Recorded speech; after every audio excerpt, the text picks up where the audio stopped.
Hey everyone, welcome to another episode of Unfiltered Abroad, the podcast that gives you the real deal on all things studying abroad. No filters, no sugar coating. I'm Isha, and joining me here is my co-host Liam.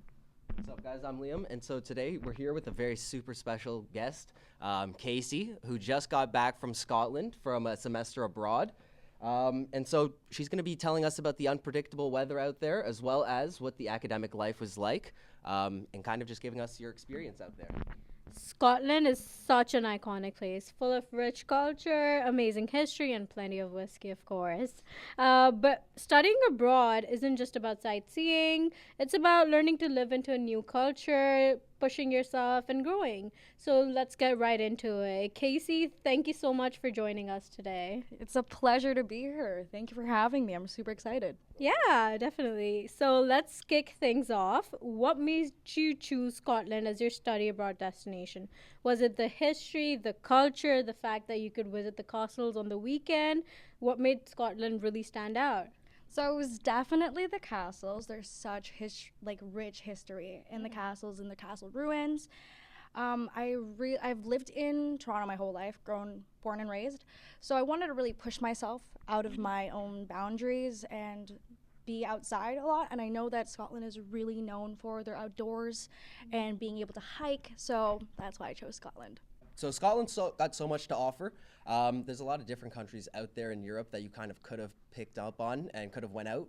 What really was it that made Scotland the choice for you? What made you want to go out there and study for the semester?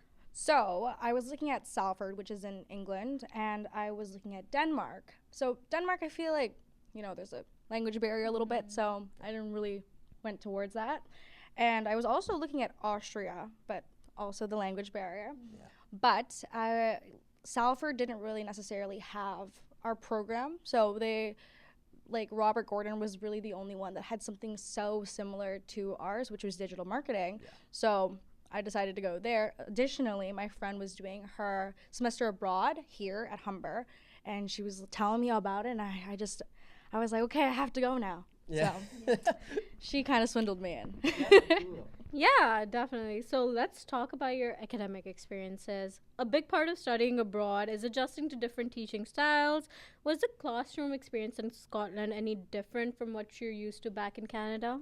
100%. So back here, we're always doing assignments, projects, exams, midterms. In Scotland, there is no midterm. It is 100% at the end of the year. So you don't know whether your professor is going, how he marks or she marks. You don't know how their test style is. So it's a little bit hard to gauge that as well. You're also in a lecture hall with 300 kids. So then you just become a number to everyone. So it's really hard to have a lasting impact on your professors. Additionally, sometimes their Scottish accents can get a little confusing. I remember one of my lectures, I was like, I have no idea what he is saying. I'm so lost. That would probably be the toughest part. Yeah, I'm not and gonna lie. the classes are, you have to be there. They mark your attendance because education is free in Scotland. So they take really big pride on making sure that their students are educated. So you do see the same students almost every day in comparison to here. It's kind of almost like high school again, eh? Yes, It it is. Okay, so you're talking about how it's kind of different than the way that we work, where we get kind of assignments, midterms, and then all of that. How would you compare the workload? Would you say it's lighter because it's not as much stuff that you're busy with during the rest of the semester? It's just one big thing at the end? Mm-hmm. Or would you say it's kind of like a heavier or lighter workload? It really depends. So it depends on the class, 100%. So there's labs. I took a finance class there. So the labs are every week. So that was a lot of workload, but there's not so many assignments, so it is lighter. Yeah. But it does help you to digest what you're learning about better. Mm-hmm. And I feel like I was able to actually learn a little bit better. And Just letting it, okay. yeah, because Yeah. it's when you're having assignments all the time, it's really you're just digesting and regurgitating all the time. So for you to have a break and actually understand and be able to review, so when you come to the end and you have your 100% cumulative exam, it's easier for you because you have been able to review that whole time. Okay. Yeah. Was there any point you felt like you were distracted from classes or anything? Yeah. Yes. Oh my goodness. I always wanted to travel, but because of the attendance, Mm-hmm. I couldn't. But Yeah. we have like a break in Mhm. between like the semester. So I did go to a few countries during that time. Yeah, I totally get that. It's so easy to get distracted when you're in a new country. So, besides classes, what was your favorite part about life in Scotland? The food, the local traditions, or maybe the people? It was definitely people. The people are so kind in Scotland. They love to talk. They can tell for some reason. The Scottish love to talk about Scotland. So they'll talk about Scotland all the time, and it's really easy to just meet people and talk to people. That could be for any country though, but I did like listening to the bagpipes every Really? morning. Yes, Really? and specifically where I stayed at was called the Granite City, which is Aberdeen, and such beautiful architecture. Oh my goodness, I would just go for walks all the time just to look at the buildings. Yeah. Okay, no, that's a big thing that I would really want to go out to Europe just because of the way everything looks. Yes. But we asked our last guest last week or last podcast, the social life. When you get down into Europe, I don't know, you said you were in Canada for most of your life, I would assume, right? Is there anything that you kind of notice big differences that you notice about the Scottish culture compared to our culture over here in Canada? They love to party. Every night they're outside. They're constantly doing something, so it's always pub night. Like also specifically the city I was in, there were 4 other universities as well. So the whole city was basically a university city. Yeah. So every day they would be like, "Oh, do you want to go to the pub tonight?" And I'm more like, I need to go study. There's no midterm, you know? That's true. You're right. That's so true. So I was definitely going out a lot more. Like, I was out with my friends every night. We were able to just like review, even though we were at the pub. Yeah. Do a lot of karaoke. Yeah. Wow. And they love to do events at the pubs. Oh, so like they'll do really? trivia night. Like I did weekly trivia night, and like you would win money and stuff like that. That's Mhm. fun. They love to get their like young people outside. Yeah. Oh, wow. It's also like older adults as well will come out as well. I think they have the perfect work-life balance Yes. there. Yeah, it sounds like you had a pretty immersive experience. So let's get into the personal side of things. Studying abroad is as much about personal growth as it is about academics. So how do you feel that you changed during your time in Scotland? Was there any moment where you realized, wow, I'm really growing up as a person?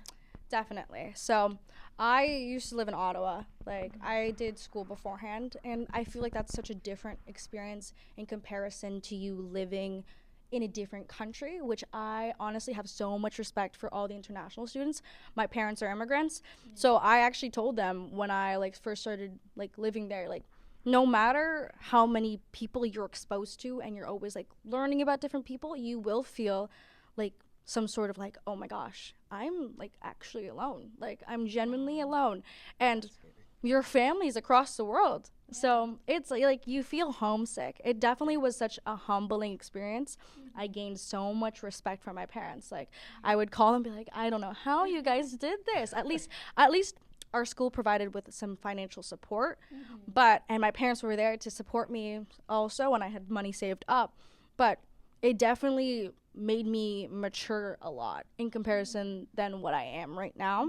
Not to say that I'm not, but I definitely like my parents definitely see a difference in me.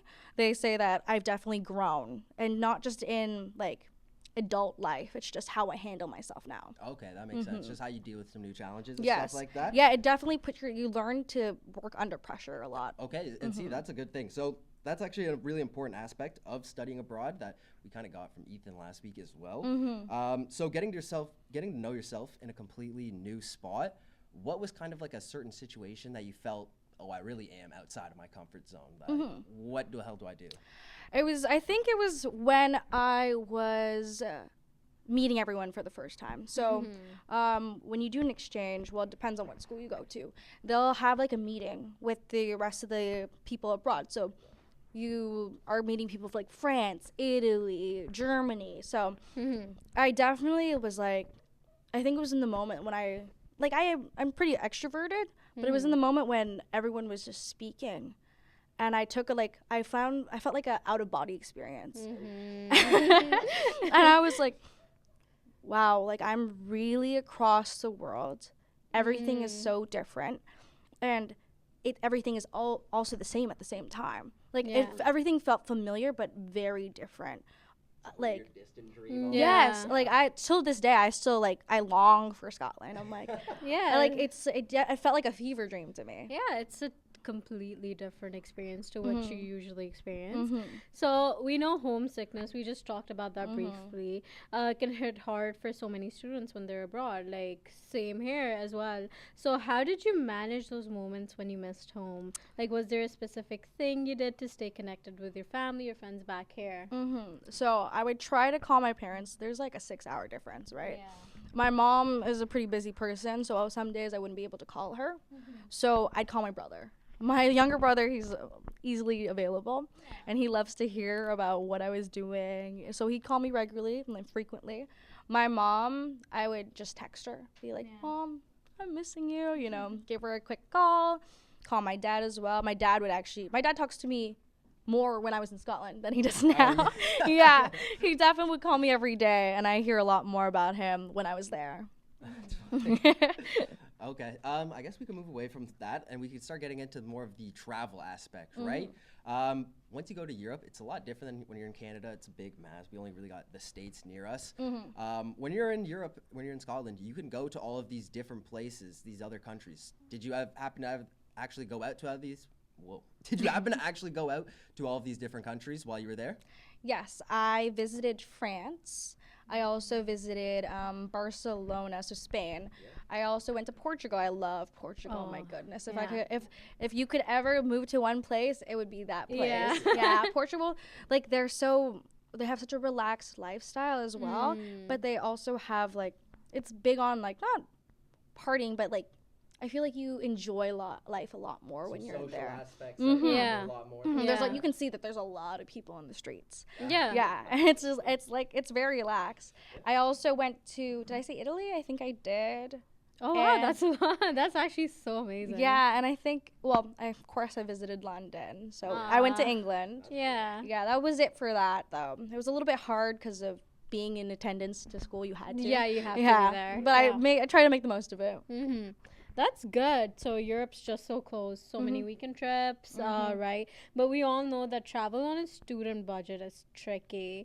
Any tips for how you made the most out of your travels without completely blowing your budget? Yeah, so I definitely picked the cheapest flights. But that's another one of the humbling experiences. You are on the cheapest flight possible. Make sure it's safe, of course. Traveling with your friends, so splitting Airbnbs was really good for cost efficiency. And what's another one?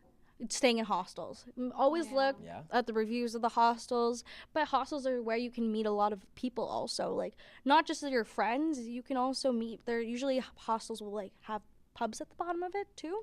So there's a lot of a social aspect to hostels, so you get to meet people that are from all over the world that you didn't even realize would be there. So that's really good for helping yourself with cost efficiency. No, that's cool though. That's cool.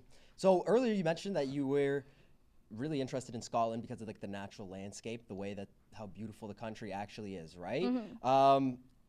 Did you go out to any of these natural land sites out there, actually get a hike going on out there just to see what was going on with the actual landscape of the country? Yes, I went to Edinburgh. Oh my God, I love that place.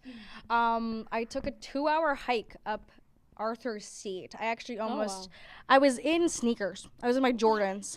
I was probably the most uncomfortable hike I've ever done. That's brave. Yes, I know. It was a day of backpacking. That's why. And I had my 30-liter backpack on my back. So it was so strong. Yeah, it was very struggling. But I did enjoy it. I would probably do it again. I really would. The view was such a good payoff. Very windy up there though. So you'd say that's definitely a must-see place when you go there as a tourist. Yes. Oh my goodness. Yes. Yeah. And Stonehaven, that hike was beautiful. Oh my goodness. Yes. The waters you could see was just bright blue. One of the most beautiful It things. just looks like it's untouched over there. In Yeah. the pictures, at least. So It's really beautiful. It really Yeah. is. Like pictures can't even do it That's what justice. I'm Really. Yeah. Yeah. That sounds amazing. Thank you so much for that. Welcome to Rate It or Hate It. All right, so now it's time for our signature segment, Rate It or Hate It. We're going to throw some classic Scottish experiences your way, and you've got to tell us, would you rate it or would you hate it? So first up, Haggis, rate it or hate it? I personally hate it. Yeah? It's not for me. I couldn't get over like its stomach and liver. No, Oh. I couldn't. I like ran out of the room when it was on the Yeah. table. Definitely. So second up, Scotland's weather. Rain, cold, clouds. How do you feel about that? Okay, so it is rainy. They'll say that. That's one of the things, but it specifically where I was, beautiful city because it's granite. It sparkles in the rain, Oh, wow. and they're not equipped for snow. They'll have snow for 1 week, but they don't salt anything. So Yeah. that's a little bit of a hate it. I hate it on Yeah. that end, but I like everything else is good. And the wind. The wind is very strong. That Everywhere there? yeah, just really strong. Oh, very windy, Yeah, I like guess. almost blew me away. Like, yeah. So Edinburgh's nightlife. How do you feel about that? I love it. It's Yeah. very lively. Just like the rest of Scotland, truly. It's a beautiful city, so really worth it. Better than Canada? Canada's my home. It's Yeah. it's I can't. I have a bias. Okay, understandable. The Highland hikes, beautiful views, but tough on the legs. Yes. What would you do it again? Yes, I definitely would. Yeah. Even if it's tough on the legs, so long, 2 hours, I would do it over and over again. Worth it. Whiskey tasting, an essential Scottish experience, or just for the tourists? I definitely consumed a lot of whiskey when I You was there. did? Was It's it good? Yes, Yeah. it is. I brought some home. So. I think it's true what they say about Yeah, the that's Scottish true. then. Yes. The Scottish accent, hard to understand or charming? It depends. If you're doing if you're understanding someone with Dalek, you'll actually be lost. You'll have Yeah. no understanding on it. Yeah. The Scottish accent is charming. It is very cute. It's nice to. I like to hear it. Yeah. Some people are a little bit harder than others to understand, but for the most part, it's pretty. I liked it. Yeah. Is there a slang word that you really I started saying cheers a lot. cheers? I forget a lot of the slang, but I used to use a lot of slang just because I picked it up, but Yeah. now I forget it. Yeah, no, that's totally understandable. The food scene, traditional dishes or more modern takes? I found that there's a lot of modern takes now rather than Okay. traditional. Yeah, fusions. Yeah, but they still put beans in their Beans. meals. Not that I have any judgment. It's just for me, and just not in my. He was rocking with the beads on Yeah. Really, Ethan? he was loving it. Yeah. Nah, it's not for me. It's not for me. Okay, so the international student community, was it easy to fit in? Did you feel like an outsider? No, it was really easy to fit in. I had a big group of friends, I would say. We would always go out every weekend. I loved it. And almost every day. Yeah. We'd go home together. we'd be like, okay, see you at 7, see you at 9 to go to the pub, or quiz tonight. And we'll do trivia and stuff like that. So it was yeah. really easy to fit in with the international kids. They also understand that you're an You're in the same international. boat. Yeah, Yeah. we all understand that we're alone. Yeah. A lot of us would even confide in other people. Be like, Yeah. when you're crying, be like, oh my god, well, I need to talk. Yeah. So yeah. It's good to have someone there. It's like a community, Mhm. and you really want that when you're Yeah, abroad. some of them are my closest friends. I'm actually going to Germany to go visit one of them. Oh, that's amazing. So, last up, bagpipes. Love them or can't handle them? Oh, I love them. They're so Yeah. cute. They're so cute. I used to live on a square, so they would wake us up on Sundays, and there would be bagpipes playing, and I was like, I can't believe this is real life. This is awesome. Yeah, it's Out of a it's really movie. nice. It really is. I feel like the morale just went up because I heard of the bagpipes. Yeah. So that's all for our segment. Casey, this has been amazing. You've really given us a detailed, unfiltered look into studying abroad in Scotland. It's so much more than just the pictures we see on Instagram. It's about the real life experiences, challenges, and growth. Yeah, honestly, I think what you said today, a lot of people, whoever's out there listening to this, if they're looking to study abroad, I'm pretty sure they could use a lot of this advice and make a really good decision for their life. Honestly, as the way you spoke about how you grew, it sounds like a perfect decision. Honestly. So before we wrap up, Casey, one last thing. What's your number one piece of advice for anyone who's thinking about studying abroad, whether it's in England or not?